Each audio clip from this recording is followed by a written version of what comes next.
नमस्ते, सत श्री अकाल। Welcome back to your on YouTube channel. मैं हूं Saima Pirzada and you are watching Saima Pirzada reaction channel. आज हम रिएक्ट करने वाले हैं अपनी भक्ति की वीडियो, और ये वीडियो बेसिकली जो है वो रामायण की से रिलेटेड है, मतलब रामायण की ही है। और इसमें राम जी जो हैं और सीता माँ जो हैं उनके बारे में आज जानेंगे कुछ फैक्ट्स। और उनकी लाइफ, जाहिर सी बात है, जब उन्होंने वनवास काटा था तो उस टाइम पर उनको बहुत सारी चीज़ों की दिक्कत हुई थी, सामना करना पड़ा था। और एज बिंग मुस्लिम मेरे लिए रामायण देखना एक बहुत ही डिफरेंट एक्सपीरियंस है, एक डिफरेंट नॉलेज है, जो कि एक अदर रिलीजन, धर्म के बारे में जानने को मिलेगा, जो कि मेरे लिए एक बहुत ही ज़बरदस्त चीज़ है। और इसी को ही आज हम लोग देखेंगे। और यकीन माने कि मैं इतनी एक्साइटेड हूँ इस वीडियो को देखने के लिए। और हमने इससे पहले भी रामायण के ऊपर रिएक्शन किया है, बट इस टाइप की वीडियोस देखकर कुछ अलग ही डिफरेंट फील होता है, जो कि मुझे बहुत पसंद है। तो करते हैं वीडियो को स्टार्ट। वीडियो अच्छी लगे लाइक कीजिएगा, शेयर कीजिएगा, एंड सब्सक्राइब नहीं किया चैनल को तो सब्सक्राइब भी कर लीजिएगा। सो करते हैं video start. Let's start. Lakshman, Lakshman,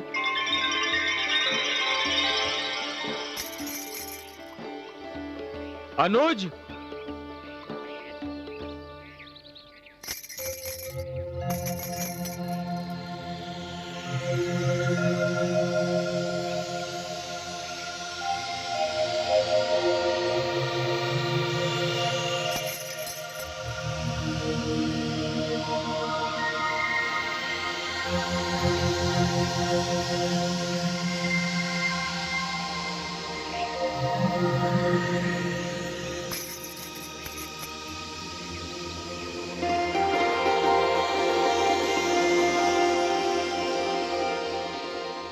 हे मानव, मैंने जीवन में तुम जैसा दूसरा मानव नहीं देखा।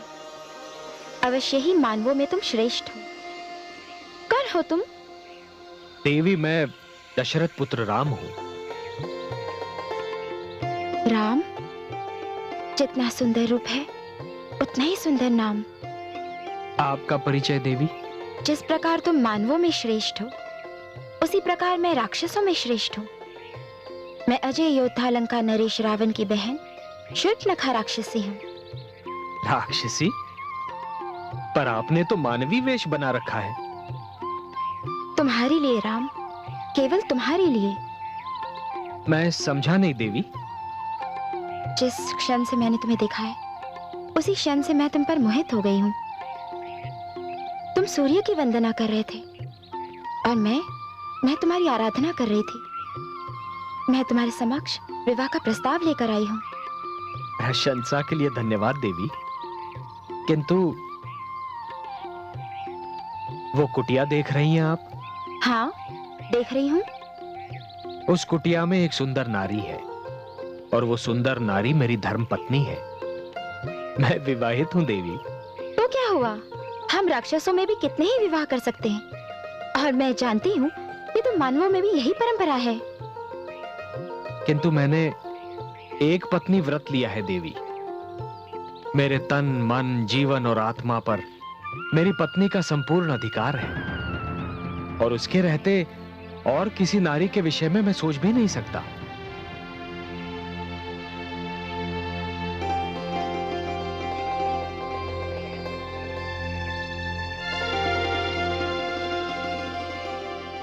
ये कौन है? ये मेरा अनुज लक्ष्मण है। तुम्हारा ध्यान मन से निकालना बहुत कठिन है, पर ये भी तो रूपवान है। यदि तुम मुझसे विवाह नहीं कर सकते, तो ये तो कर सकता है। आप ही पूछकर देखिए ना देवी।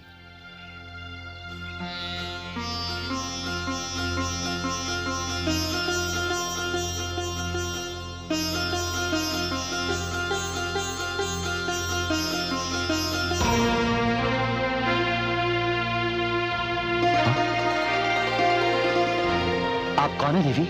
मैं राक्षसी शूर्पणखा हूँ। मुझे अपने लिए एक वर की खोज है। क्या तुम मेरे विवाह का प्रस्ताव स्वीकार करोगे? मुझे खेद है देवी कि मैं आपका ये प्रस्ताव स्वीकार करने में असमर्थ हूं। क्यों? क्या तुम भी अकेले नहीं हो? हूं भी और नहीं भी। अर्थात? नहीं इसलिए देवी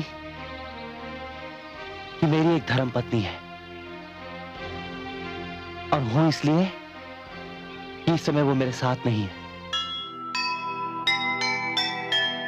मर्यादा का कर दिया शूर्पणखा ने त्याग, उसके तन मन में जले कामुकता की आग। लक्ष्मण से पाके भला कैसे यह व्यवहार,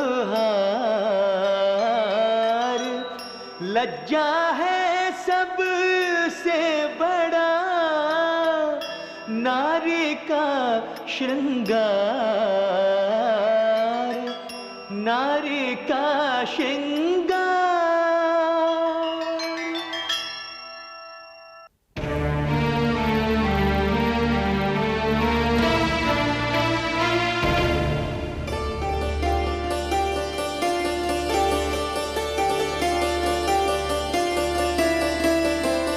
आप कौन है देवी? मैं राक्षसी शूर्पणखा हूँ। मुझे अपने लिए एक वर की खोज है। क्या तुम मेरे विवाह का प्रस्ताव स्वीकार करोगे? मुझे खेद है देवी कि मैं आपका यह प्रस्ताव स्वीकार करने में असमर्थ हूं। क्यों? क्या तुम भी अकेले नहीं हो? हूं भी और नहीं भी। अर्थात? नहीं इसलिए देवी कि मेरी एक धर्म पत्नी है, और हूं इसलिए कि इस समय वो मेरे साथ नहीं है। ये तो बहुत अच्छा हुआ। मैं तुम्हारे साथ रहूंगी, तुम्हारा अकेलेपन मिटाऊंगी। मुझे खेद है देवी, किंतु ये संभव नहीं है। क्यों? क्यों संभव नहीं है? वो इसलिए कि मैं यहां अपने भ्राताश्री का सेवक बनकर आया हूं, और एक सेवक को यह अधिकार नहीं है कि वो अपने अतिरिक्त एक और सेविका का बोझ अपने स्वामी के कंधों पर डाले। आर्यपुत्र,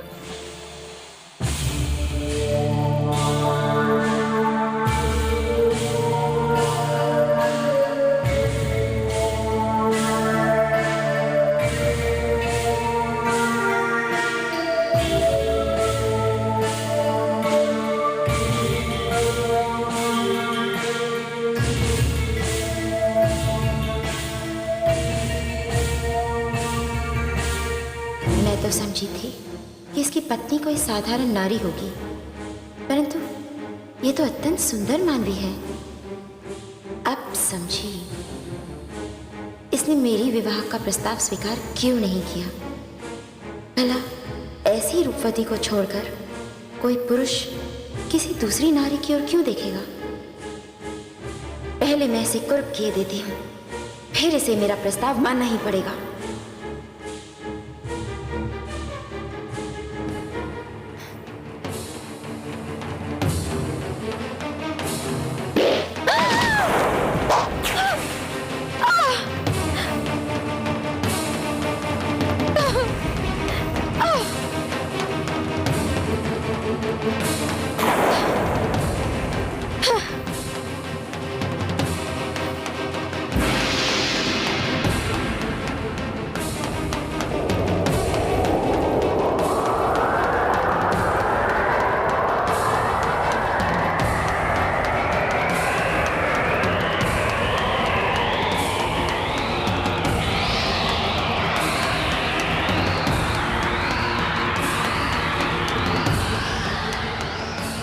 दुष्ट, ये क्या किया तूने? मेरी नाक काट दी, मुझे कुरूप बना दिया। ये देख।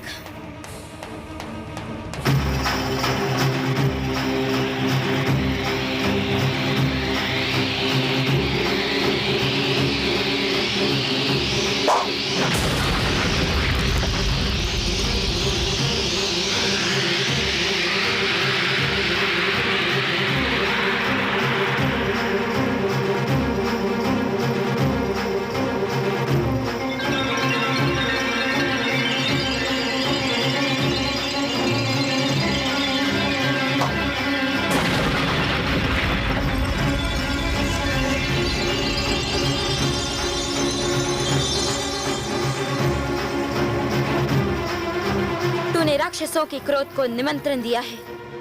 मैं अपने भ्राता खर, दूषण, त्रिशरा तीनों को लेकर आती हूँ। वे तुम दोनों का वध कर देंगे और राम को मेरा होना होगा, मेरा होना होगा।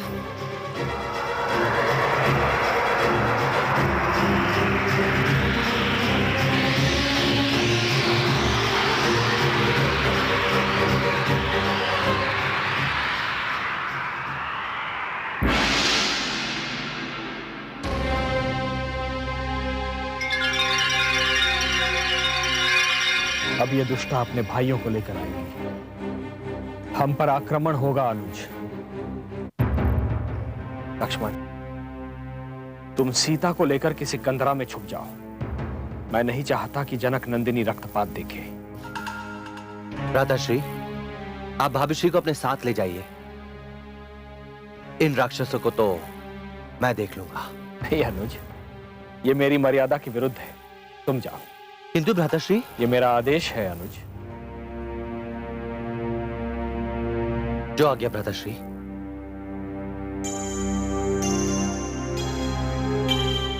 आइए भाभीश्री।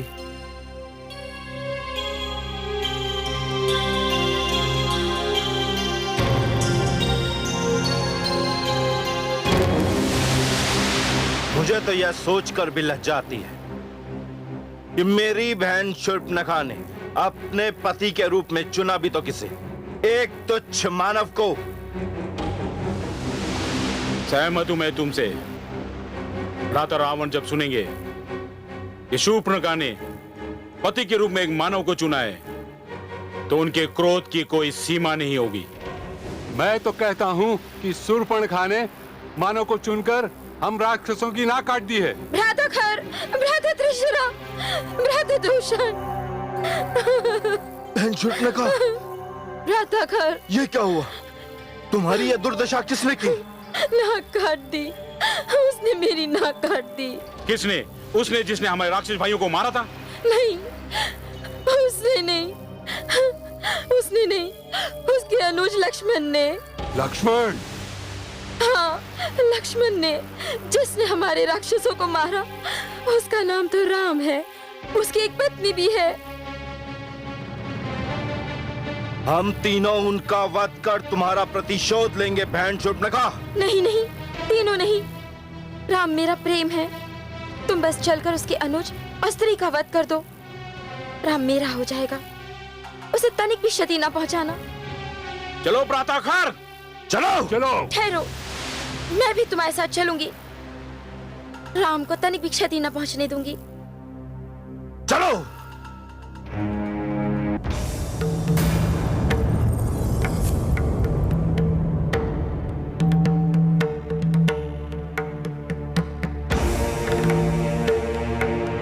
यही है वो राम जिसने मेरा मन हर लिया है, जिसका प्रेम मेरे रोम रोम में बस गया है।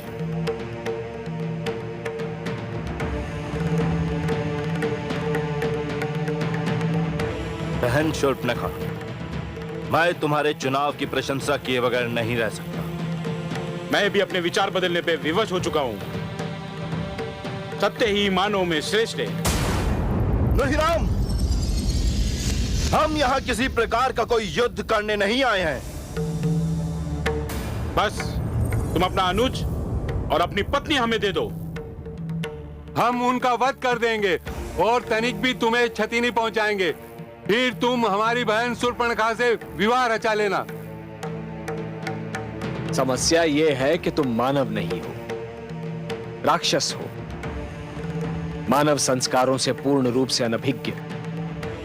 यदि कोई मानव स्वयं के प्राण बचाने के लिए अपने अनुज और अपनी पत्नी के प्राणों की आहुति दे दे, तो धिक्कार है ऐसे मानव पर। ऐसा मानव मानवता का अपमान करेगा। अपने अनुजों और स्त्रियों की रक्षा करना ही मानव का धर्म होता है। किंतु ये सारी बातें आप सब नहीं समझ पाओगे। देखो राम, हम एक बार फिर तुमसे कहते हैं कि हम अपनी बहन के लिए तुम्हें किसी प्रकार की कोई क्षति नहीं पहुंचाना चाहते। यदि तुमने हमारी बात नहीं मानी तो हम तुम्हें पराजित करके बंदी बना लेंगे जो कह रहे हो यदि कर सकते हो तो वो भी करके देख लो।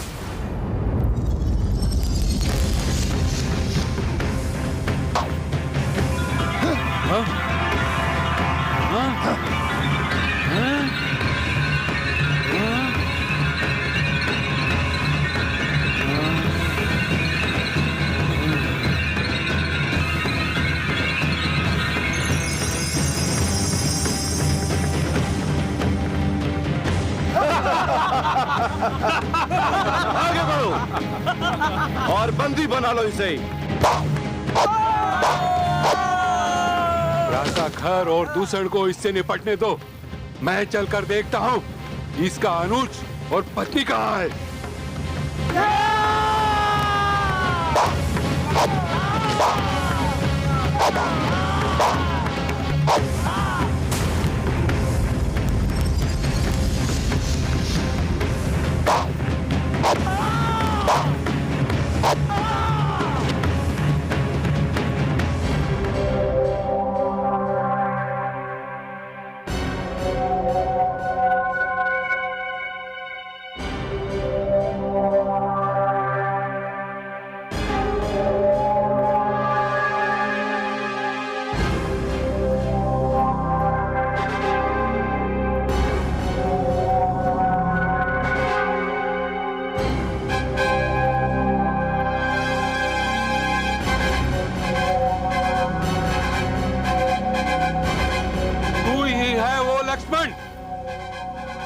इसने मेरी बहन शूर्पणखा की नाक काटी। मैं तुझे जीवित नहीं छोड़ूंगा।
क्या हुआ भ्राता लक्ष्मण? कुछ नहीं भाभी श्री, भय और चिंता की कोई बात नहीं है। गुरुदेव विश्वामित्र की कृपा से मैंने एक राक्षस का वध कर दिया है।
मैं नारी पर हाथ नहीं उठाता देवी।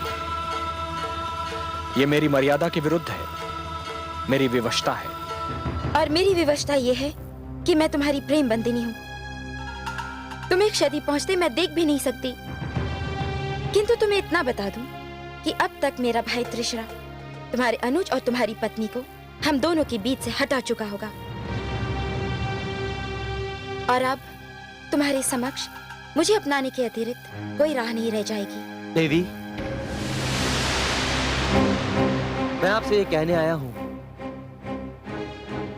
कि जाकर अपने भ्राता के शव के अंतिम दर्शन कर लीजिए। क्या? वो भी मारा गया? यूं नहीं मानोगे तुम लोग। मुझे अपने भ्राता रावण की सहायता लेनी पड़ेगी। ये जान लो राम, जब तक मैं तुम्हें अपना न बना लूंगी, न तुम्हें चैन से जीने दूंगी, न मैं चैन से रहूंगी।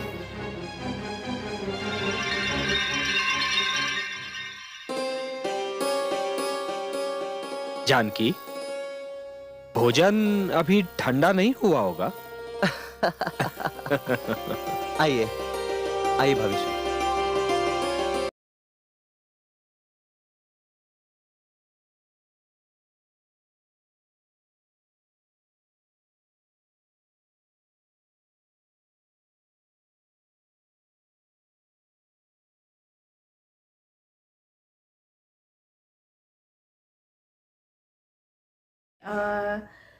राम जी जो होते हैं वो डिस्कस करते हैं, मतलब कि बेसिकली वो राउंड लगा रहे होते हैं अपने घर के बाहर, और वहाँ पर एक राक्षस, मतलब कि एक मतलब रावण की बहन होती है जो कि आती है, और उसको ना राम जी पसंद आ जाते हैं। तो मतलब राम जी को जाहिर सी बात है वो तो अपनी वाइफ से प्यार करते हैं, सीता माँ से प्यार करते हैं, तो जाहिर सी बात है वो तो उनको छोड़ नहीं सकते और उनके अलावा किसी और के बारे में सोच भी नहीं सकते।